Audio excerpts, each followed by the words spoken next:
Good morning, everybody, to another great episode of PassionateSoccer.com. I'm your host, Eldon Bislagic, and in today's discussion, we're going to be talking about high school soccer, coaching, and philosophies. I have a very special guest today, the world-renowned coach, player, whatever you want to say about him, Rob Jachym. Welcome, Rob. Thank you. Thanks for having me. Looking Hey, forward to the good to see discussion. you. Great to see you. See you presenting Wethersfield, your high school team, which is perfect to our topic today. Why don't you take a second, introduce yourself to our audience, and tell us more about you? Sure. So my name is Rob Jachym. I was born in Poland, 1974. I'm 49 years old now. Came to this country in 1980. My family, mom and dad, two sisters. I was 5 years old.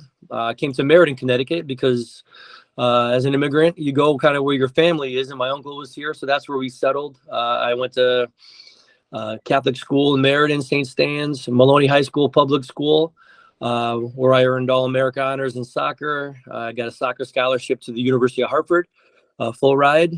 Played there. I was there for 5 years because I tore my ACL twice. I tore my left and my right, so I had to overcome some adversity there. And then our last year, we had a great run. Went to the Elite Eight. Lost to UNC Charlotte. But anyway, because of our team's success and my personal success, I was able to get drafted into the MLS. Back when there was only 12 teams, I was the third pick overall by the Columbus Crew.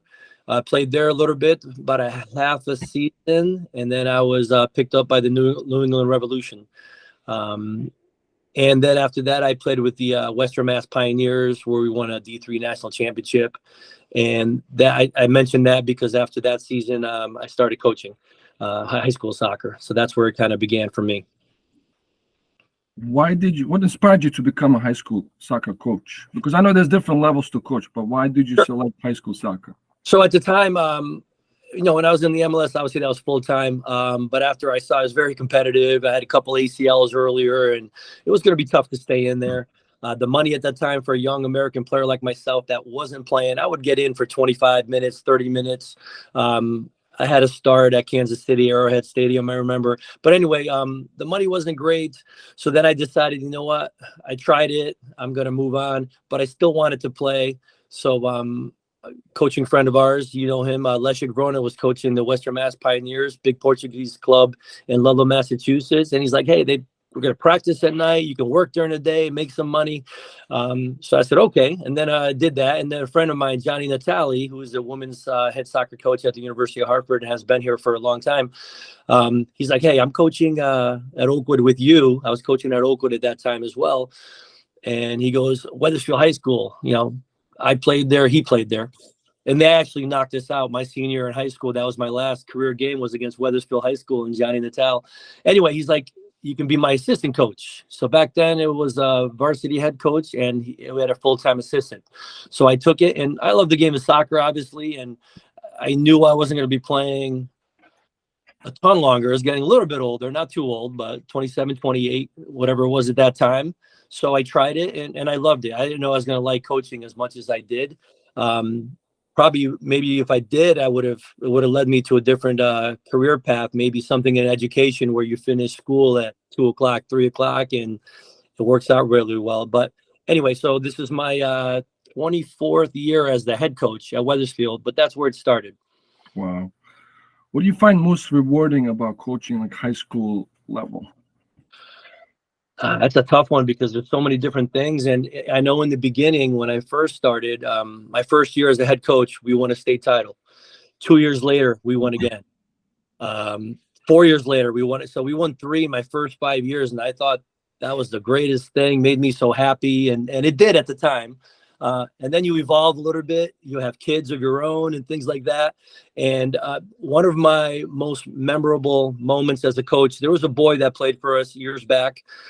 He tried out as a sophomore onto the JV team, and he didn't make it. He tried out as a junior, didn't make it. And he tried out senior year. And senior year, for us anyway, I think a lot of programs are similar, not all. But if you're a senior, you either make varsity or you don't make the team at all. So he came back again, and I was paying attention to him a little bit more now just because I'm like, man, he's back again. Really wants to be a part of this. And he came in great shape. And he wasn't the strongest soccer player. quite a bit ways off. But anyway, he tried out. He worked so hard. He was a sweetheart of a kid, great kid. And we kept him on the team. And we had a really good year that year. We didn't win it, but we had a really good year. And he got into a lot of games. You know, there's games you can always find playing time for kids. And we try to do that. I try to do that as much as possible. But anyway, his mom came up to me after the season, after our banquet, and she told me what a great experience he had and he loved it. He wrote his senior paper on what a great soccer experience he had that one year. And for me, I took a step back and I'm like, man, it's really not just about the winning. You have an effect on these kids' lives that I would never have known any of that, because he was very quiet, kept to himself. So for me, that over the 24 years that I've been the head coach, I looked back at that, and that is probably my favorite memory. The state championships were great. Police escort on our bus on the way back into town, into Wethersfield, is great. Those were fun, the highlights. But that for me, away from the soccer field, that part of it was awesome. So it's not just about winning. No, you're right. And we both coach younger levels as well, right? And Yeah. it's about development. But at your level, like you're talking about young adults almost, right? 16 to 18-year-olds. And you are making a big impact on their not only like soccer career, but like also the human side, like who they're going to be off the field. You know, you're teaching them a lot of lessons.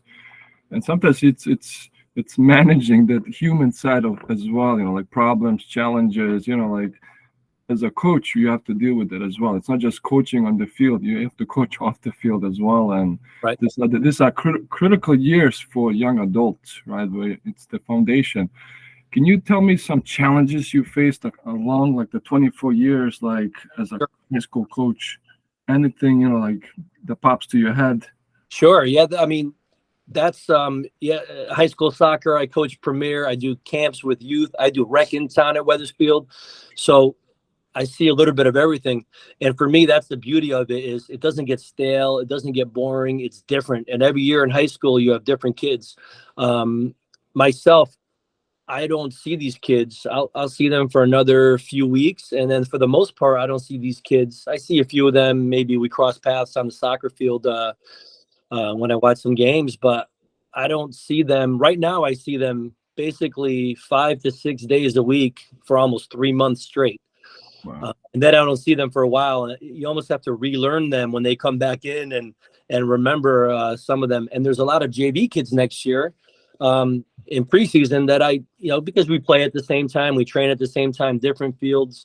So I don't know their personalities. So every year is a different challenge, and it takes a little time to figure out what makes some of these kids tick and their strengths, their weaknesses, their personalities. So yes, and for me, the biggest thing is just leading by example. You know, these kids see a lot of referees, a lot of coaches coming up to me and shaking my hands, and they're like, "Oh, these guys like you." I'm like, "Yes." I go, and it's not because I was a good player. That was a part of it. I was a good player, but more importantly, because I was a good sportsman. I would shake hands after the games. I tell my boys, listen, you compete, you want to win, you work hard. You're going to get into some tackles, some things maybe that borderline clean, not clean. But after the game, you got to shake hands, be a good sport. You know, some of my best friends now are kids that in high school, there was a couple of them. They were at Platt. I was at Maloney, big rival. We would compete even when we were younger. They played at South Central. I played at Oakwood. We would compete against each other. And now we're great friends, you know. Same thing with club soccer. You know, there's some kids that I play against, like, hey, remember that game back and now they're so you have to be a human being. You have to live in society afterward. And sometimes the kids, and I see it from the other teams, and not all. My team is not perfect, far from it. And there's some kids that have matured. Last year was a difficult year for us, for our program. 2 years ago, we won the state title. We graduated 19 seniors. And we had a lot of young kids last year, and not just young in age, but maturity. And a bunch of them are back this year, and I see a big difference. I think after a year with me, they realized I'm not going to get away with this, acting like this. Just responsibility. If you're going to miss practice, there's no problem. I have no problem with kids missing practice. But nowadays, everyone has a cell phone. Give me a call, okay? Text me. Let me know. Because if your parents come down and say, hey, where's Billy? And I have no idea, they don't even think about things like that. So yes, responsibility, teaching them responsibility, accountability, all that stuff goes into it. Excellent. You bring in a good point. When you see young players like freshmen, let's touch up on player development, right? We talk about the young adults; they still can develop. You know this. I've seen, for example, in Bayern Munich, Neuer, right? You know Neuer, the goalkeeper. Yes. He flourished at age 14, right? That's when he started actually getting really into it, and he became one of the best goalkeepers in the European history, right? If not ever.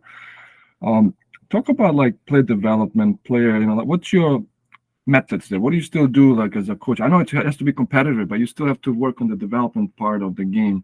Yes. So that's the part that for me as a high school coach is challenging. And I always give the credit to the kids, and I always give them credit of what they do in the off season, to be honest. Off season meaning away from high school.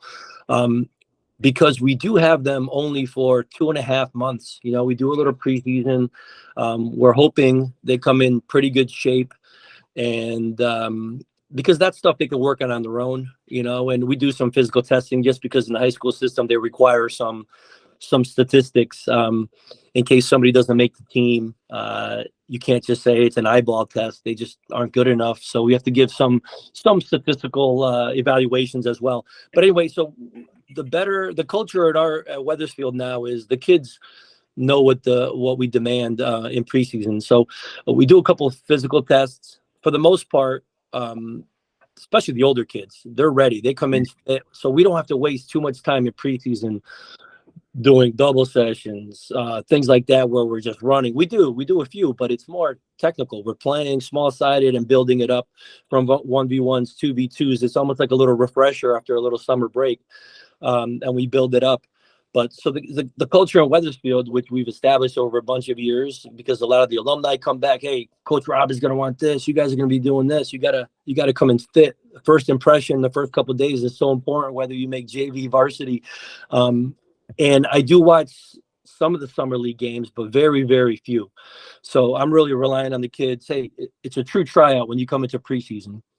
So the kids come in fit, which is great. We'll do some fitness things, but nothing crazy. And then from there, there's a short window. We have like a week or so, a couple scrimmages, and then the season starts. And once you get into the season, like this season was unusual because of the rain, and we had a lot of 3-game weeks. But there's not a lot of time. It's a lot of recovery in between games. So, and we rotate. We have a pretty good roster. We can rotate a lot of our players. So in the off days, like yesterday, today, we play tomorrow, it's going to be very light practice, technical. So like you said, in terms of development, we're doing a lot of stuff every day. Stuff in the warm-up is with a ball. Everyone's touching the ball. We bring a million soccer balls. And that's one thing. I make sure we have a ton of soccer balls. The kids are touching it and doing something. We rarely do any fitness without the ball. We just don't need it because the games are there. The kids are ready. We want them fresh. We want the kids fresh. So, but it is challenging because we have them for 2 months. So I could run perfect preseason, perfect sessions, but if the kids don't do anything from November to August again, they're not going to develop. So it's just like anything else. The more time you put into it, the better. And I tell them that myself personally from experience, I got better when nobody was looking. Okay. So I was out there with my dad, shooting around with my friends, just knocking the ball, taking a ball bag, just repetition, you have to miss 500 shots in practice. So in that game, when you get that one opportunity, you bury it. So, yes, we are trying to develop players, but we have a real small window as high school coaches. So it's important for these kids in the off season to do as much as possible, along with the proper rest as well. So in your opinion, it's like self-motivation. They have to prepare for your season on their own. It's like also part of being an adult as well. You're preparing yourself for the real world. You have to put the time and effort into it. So you're going to be ready for the test, which is making the team or being, like ready to compete. Yes, absolutely. And for some of these boys, they're very good already. And so they're definitely going to make the team. So, but now it's about playing time. So I know this season already, there's some kids that were starting a lot of games at the beginning of the year that now other kids are stepping up and are kind of passing them almost out on the field in terms of performance. So those are the kids that are going to play a little bit more now when we get to the postseason and stuff. So they have all season long to they have the off season to make the team and make an impression early on in the season. They earn their playing time, and everyone's given an opportunity. I mean, kids, everyone's had. Nobody can say that they have not had the opportunity to show what they have out there. And now the kids that have been the most consistent will probably play a little bit more now that we get to the playoffs. Awesome. You mentioned culture. So you've been there 24 years at Wethersfield High School. Tell me more about your culture. What have you built? What does it feel like, the culture? Well, it's a lot of these kids now, and this is the beauty of the high school part is, so in the summers I run youth camps. I've been doing it for a very long time. It's called the Soccer Revolution Academy. It started when I was with the New England Revolution. I thought it was a trendy name that I could use and keep. So a lot of these kids I have seen, again, I don't remember all of them when they're 7 or 8, but they've been coming to camp, to my soccer camp in the summer for a couple of weeks since they were 7, 8 years old. And you see them, you remember them. I know one boy from a couple of years ago, Joey Tata, used to come every summer. I remember him. He sticks out because his name a little bit, Joey Tata, and he won a state title with us. So there's a bunch of kids that I've seen grow up over the years at camp. And what I love now is my kids now who came to camp when they were younger, they're high school age, one's in college now, and they help out at camp as assistants. And they love seeing these kids and the stories. They'll come home and tell my wife, "Oh, you wouldn't believe what this boy did, or said, or how cute he is, or whatever she is." And they tell stories, and I go, "That used to be you guys, And so these kids, just like my kids, are growing up right before my eyes. So anyway, so it is a big deal in Wethersfield to be on the high school varsity team. The boys program has 16 state titles, which is the most. Wow. The most in the state. So we take pride in that. And I said it a few years ago, we haven't won one in a while, but we did fortunately a couple of years ago. But it's not easy. Early on, it felt, I don't want to say easy, but winning 3 in my first 5 years, we were spoiled a little bit. And then when there was a drought for a little while, but it's not easy because even a couple of years ago when we had a really strong team, you still need a little bit of luck on your side. But yes, so everyone wants to be a part of that. We played at Dillon Stadium, nice big crowd. You're on the news a little bit. So in town, Wethersfield, it is a big deal to be on the varsity team. So a lot of young kids aspire to it. No, you guys, the Wethersfield town has a good program. A lot of kids part of it on the grassroots level, which means like when they come to you, they're gonna go through a lot of development and like a lot of coaching and training. You can't win 16 titles with a good coaching philosophy. What's your coaching philosophy? What's the foundation of your pretty much the coaching blocks? Yeah, it's a tough one. It's a tough one because I feel like I'm always tweaking it and changing. But first and foremost, obviously it has to be a safe, fun environment. But it has to be competitive. So for me, when I'm coaching youth soccer or coaching the rec program, it's a little bit different. Or my camps, the philosophy is different. Number one is safety and fun, but it is at the high school level. And when I coach the older premier teams, because right now I'm coaching the younger premier teams, we definitely want to provide an environment that is fair and competitive. And like we touched upon earlier, we have them in high school. A lot of these kids I'll have for 1 year, but I'm hoping in that 1 year they take away stuff that will stay with them for the rest of their lives. But like I mentioned earlier, accountability, responsibility, and just being good citizens. So, like I said, it's a little bit different because I coach just like you do different things. But in high school, it is varsity. So I don't want to say that winning doesn't matter. It's a little bit different on JV and freshman where we want to make sure everyone gets equal playing time. But yeah, we're trying to foster an environment where everyone's got a fair shot, but it's got to be competitive. You have to be a good teammate. And I try to lead by example. That's the biggest thing. I think one of the coaches for me, I grew up when I went to University of Hartford, Sasho Sarovsky. He was there. He recruited me, and then he ended up going to University of Maryland after my freshman year. But I love Sasho. I would do anything for Sasho. I would run through a wall for Sasho. And and he was hard on us. He challenged us, but he made it fun. Okay, and that's what I want. I want players when they play for me to feel the way I do about Sasha. I want them to feel about me. So he had a great influence on me. So anyway, I hope I answered that No, somewhat. you did, and you just brought up a good point. So, like, Sasha was one of your good mentors, like you look up to as a coach as well. Yes, absolutely. So Sasha was just a good person. Obviously, he recruited me here for University of Hartford. I got recruited a little bit by Coach Maroney at UConn. I almost went to the University of Maine. But when I came here, he was just a young coach. He was still a good player, and just had a lot of energy. And it was fun, and it was challenging, and he was tough on me, and I loved it. I've never ran so much.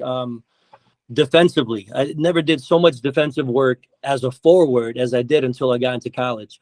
In high school, it was back then, especially, it was a lot of long balls over the top and taking players on, and then you kind of rested a little bit. But when I came to college, Sasha was like, you guys could, up front, myself and Elvis Thomas at the time, you guys could steal 2 or 3 goals at least during the season, maybe more, just from your high pressure. So Sasha was he was a good role model. He was intense. He was passionate. And that's where it's a fine line, because on the outside, I'm a very nice guy. I shake hands, but on the inside, I want to win really bad. I really do. And again, when we win, it's because of the players. When we lose, I tell the team it's because of me. So I try to take a little pressure off of them. But I love winning and getting to the level where I played at, into the MLS. You have to have some passion on the inside. You gotta want it. 100%. And you gotta set high standards as well. And you mentioned it, like you're gonna have the champions mentality, right? Like Right. it's not gonna be easy. Nothing is handed in high school. You have to earn your minutes. You have to work really, really hard to impress the coach, be consistent. It comes down to the players, and it's not you as a coach. As a coach, you're gonna pick the best starting 11, Yeah. and you're gonna go out there collectively you have a goal, right? You have to, of course, compete, but you gotta win. Yes. There's nothing else, like each week it's a battlefield, right? Yeah, and that's where you have to hope you have players that buy into that, the team first mentality. And that's where you can have an influence as a coach and get the boys to buy in. And it is fun because it's different every year. It's a different group. And then you have things you don't know what's going on after your hour and a half or 2 hours with the kids. There's a lot of stuff going on, like you mentioned, at this age, parties, schoolwork, pressure from home, pressure from school, all those things that I tell my boys. I go, you can have it all. Okay, you can win games, you can win state titles, you can be a good student, you can walk around the school and teachers love having you in class, and you can be good, good to everybody, and because on the field, after most of you are not going to be playing in college, that's just the bottom line. It's super competitive in this country. The soccer is growing. There's more and more kids playing. But you're going to be a citizen. You're going to see these kids, adults later. You're going to be working with some of these people. So, we're trying to teach them life lessons, obviously. Well, that's important. Teaching them that, like your team members are going to become your friends. Right. You're going to grow up together and going to become colleagues, or you can't forget your time with your team members. So throughout your playing career, even coaching career, I know you mentioned Sasha. Anybody else that comes to your mind as a mentor that made an impact on you, like as a player, as a coach, as a Yeah, so when I first came here from Poland, my dad was working hard. Obviously, he's the one who started off everything for me in terms of soccer, the passion. I used to watch him play when we first came here. He was playing for PNA in Wallingford, Polish team in there. I used to go with him on Sunday mornings. He used to line the field with lime. I'd go with him, and then later on in the afternoon, he'd play a game and score a couple goals. And for me, I saw that, and for me, it was the same thing when I first came here for Poland. I didn't speak the language, but being good in sports, especially soccer, all of a sudden you make friends just like that, because in gym class you get picked pretty quick. When I was playing in the boys club league in Meriden, right away I was pretty good, and everyone's other parents are coming to, hey, great game, because their son won the game because I scored 3 goals, and everyone's feeling good. So I saw that with my dad as well, and it opened a lot of doors for employment for him when we first came here, and just friends. People are buying him drinks after the game, things like that. So it definitely lit the passion for me. And then obviously when we got a little bit older, Coach Leszek Rona for me. And Leszek is unique because a lot of people, there's 2 different Leszeks. There's a Leszek from when I was younger, and there's a Leszek now. He has definitely calmed down a little bit. But he would just, he played in the Bundesliga. So you have to have respect for a player that played at that level in those days where it was not easy. And he was the guy that when I had the draft coming up, he trained me in the off season. The late great Desi McAleenan, who passed away, the goalkeeper, he would be in goal.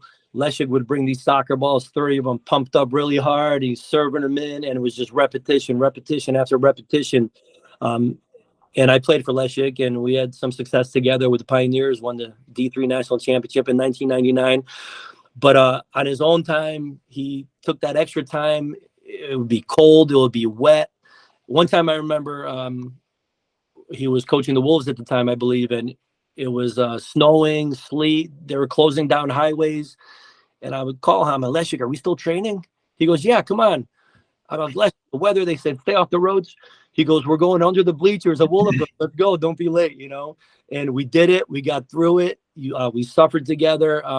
But just for me, he was like a personal trainer that just spent extra time with me. This is already when I'm in college, And I tried to offer him some money just to pay my parents, gave him a card. He wouldn't take it. He's like, all I need is this. And he shook my hand, and I'll never forget what he did for me. And because of that, I went down to the combines and had a real good game. I was super fit, sharp.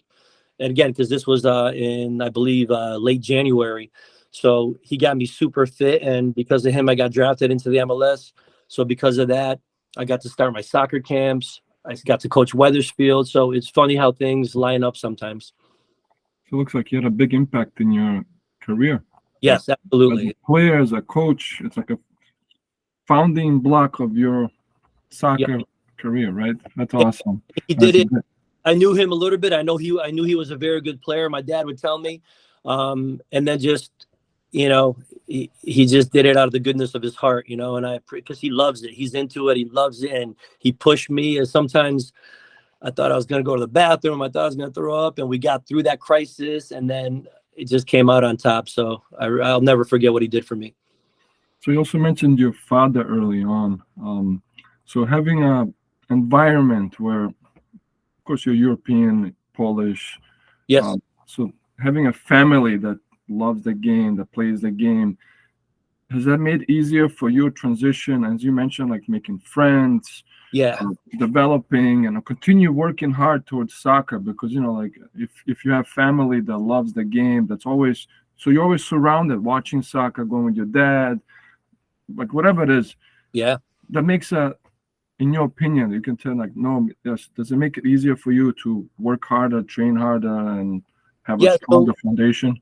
So for me, back in the day, Maloney High School scored a lot of goals. My picture was in the paper a lot. And I see, because a lot of kids right now, sometimes they'll walk around and they're feeling pretty good about themselves, sharing things on social media about how good they are. So back in the day, we didn't have that. But for me, it didn't matter. For me, I knew my parents, my family, my sisters were proud. And that was my motivation. I just wanted them to be proud of me and happy for me. And they were. We got it's a little Polish family. They got their name in the paper all the time. For us, that meant something. I just want to make sure they were proud of me. And I tell my kids all the time, I go, you can't talk like that around people. That's somebody else's dad can hear that. Doesn't it matter to you what they think about you? All that stuff. So again, for me, it mattered to be a good sport, to represent my family, to make them proud and happy and all that. But the other side of it is,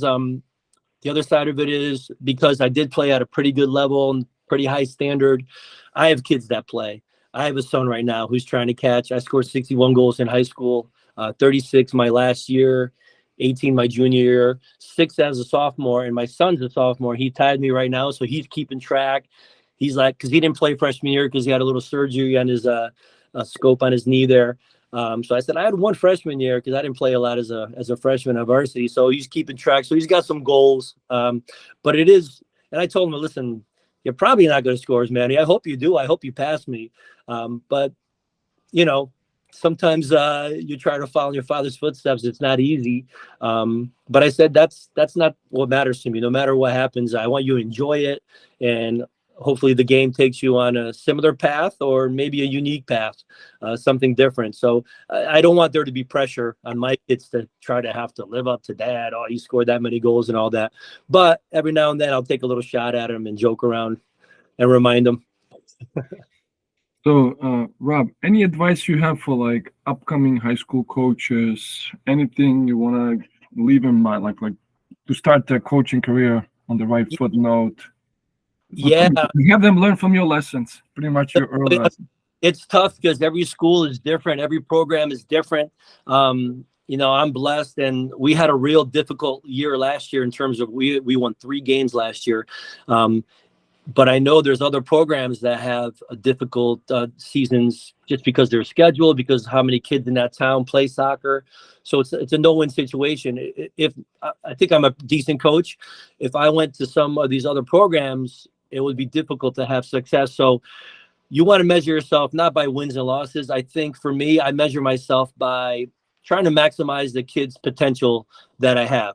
So I had a group 2 years ago that won the state title, and that is probably where they should have been. You guys should be very close, if not winning a state title, because of the player pool that we had that year.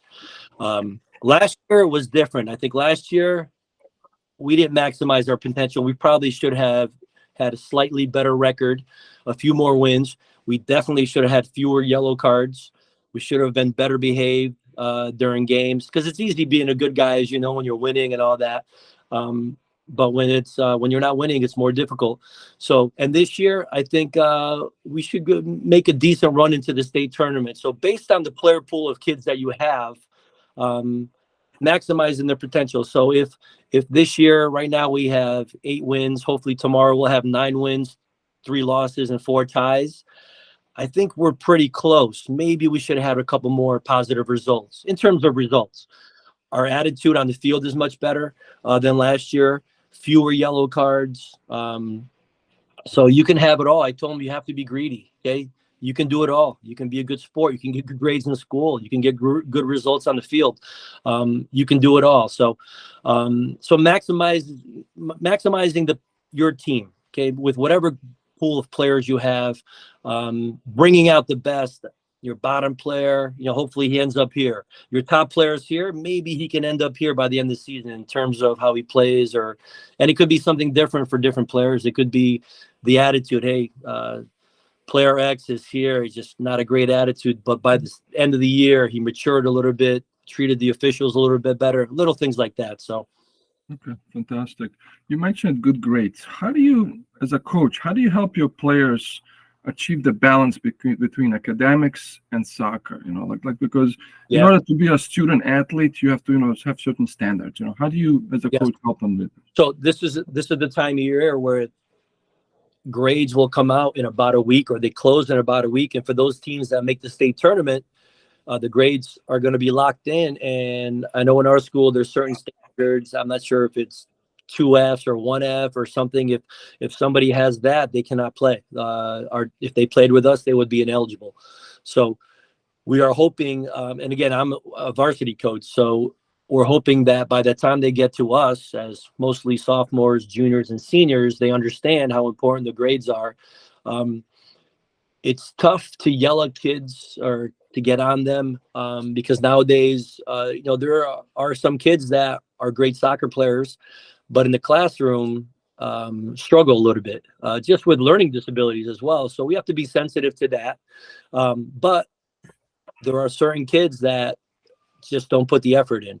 And it's tough. I tell them it's tough if we can't trust you in the classroom, for me to trust you last 5 minutes a game, high score, state semifinals. Okay. And someone else is doing the job in the classroom. So it kind of goes hand in hand, that trust. You put the players on the field in important situations that you trust.